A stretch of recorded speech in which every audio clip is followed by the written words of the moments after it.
開始之前，睇睇最教 V.O. 2026年鑽石騙局爆破應驗篇。嫲嫲牧師喺14年前就分享過，鑽石講到幾罕有，賣到貴一貴，實情係場騙局嚟啊！終於去到2023年，呢場騙局要爆啦！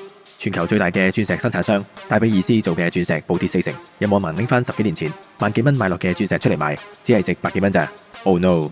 好啦，鑽石唔值錢，不嬲都知噶啦，但係點解近年至開始爆煲呢？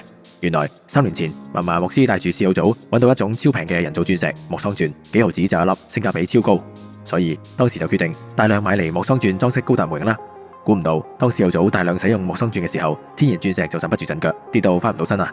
再次印證嫲嫲牧師嘅分享以及試好組嘅行動都係 Walking Oracle 嚟，超勁。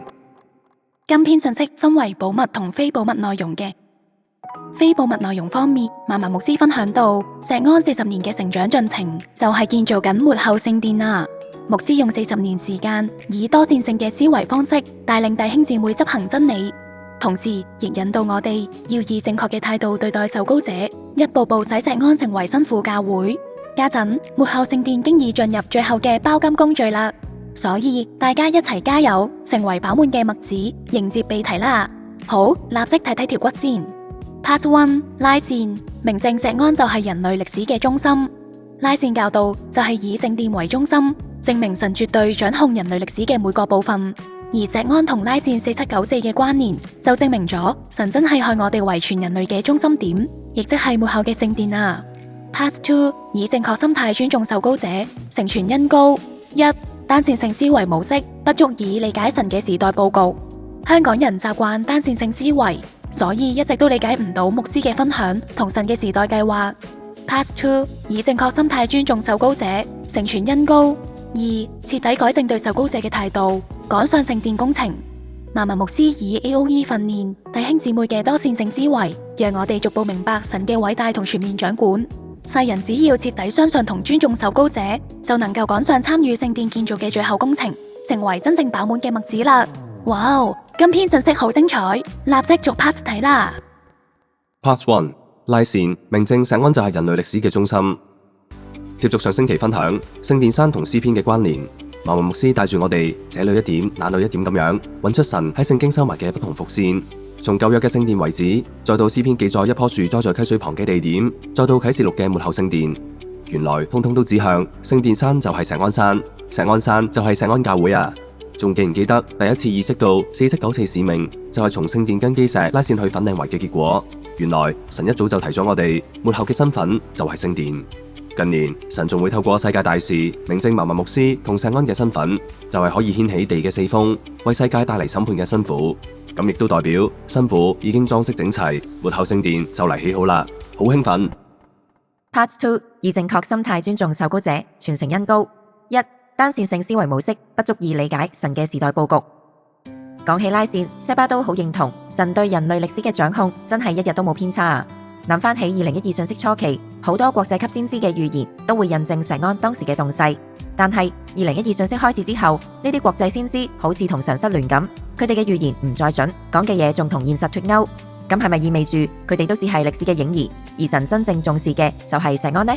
嫲嫲牧師就話係啊，拉線就係以聖殿為中心，證明神掌控人類歷史嘅大小事。最神奇嘅係，當我哋以聖殿為中心，向唔同地方拉出4794嘅時候，全部都係講緊石安啊！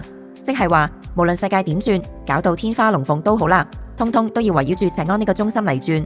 呢個就係神掌控之下嘅事實，石安只係人類歷史嘅中心。好啦，既然神都做到出晒面，點解仲有好多教會同基督徒聽唔明睇唔見呢？原因好簡單，就係佢哋冇智慧咯。哈！大部分香港人都係以單線性思維諗嘢，一單還一單，複雜少少都睇唔明。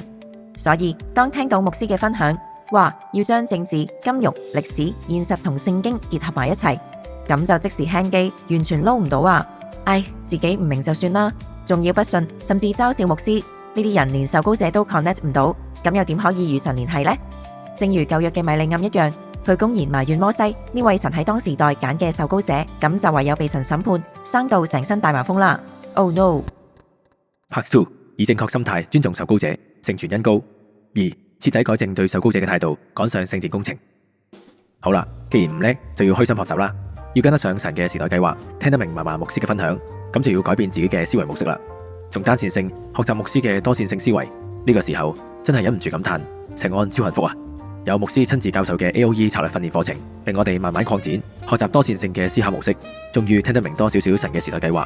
當然啦，進步嘅大前提係學識正確尊重受膏者，調整我哋對牧師嘅信任，咁樣只能夠藉住受教成全恩膏，唔單止明到神嘅計劃，更加可以成為其中一份子，即係聖殿嘅一部分啊！所以識得尊重受膏者真係超緊要。舉個例，主耶穌出嚟侍奉之後，行嘅各種神蹟都證明咗佢就係神揀嘅受膏者啦。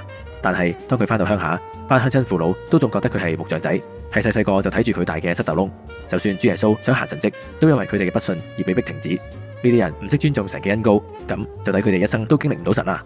事後組就係最好嘅榜樣，雖然冇咩機會同牧師接觸，但係藉住對牧師嘅尊重同信任，就令佢哋成功承接恩膏。就算掂下份恩膏禮物，都可以誕生到醫治同祝福，超勁！家陣已經係末後世代，聖殿亦進入最後包金階段，我哋都要徹底治死舊我，當神會忽然進入聖殿嘅時候，就有十足嘅預備啦。好，最後嚟個重點回顧，加深印象啦。一、拉線，明淨錫安就係人類歷史嘅中心。由拉線教導開始，神就一路藉住2012信息，逐步揭示錫安就係末後嘅聖殿，係全人類嘅中心點啊。二、單線性思維模式不足以理解神嘅時代佈局，好多人都習慣單線性嘅思維模式，咁當然理解唔到牧師嘅分享同神嘅時代計劃啦。三、徹底改正對受膏者嘅態度，趕上聖殿工程。末後聖殿經已進入最後包金工序，所以錫安嘅弟兄姊妹都要治死舊我，建立對受膏者信心同尊重，咁至可以明白到神嘅偉大同掌管，參與喺聖殿建造嘅最後工程裏面，成為飽滿嘅麥子。10萬倍祝福萬民牧師40年嚟嘅帶領。最後，我哋一齊宣告3次啦！我要全心全意共鳴受膏者嘅帶領，我要全心全意共鳴受膏者嘅帶領，我要全心全意共鳴受膏者嘅帶領。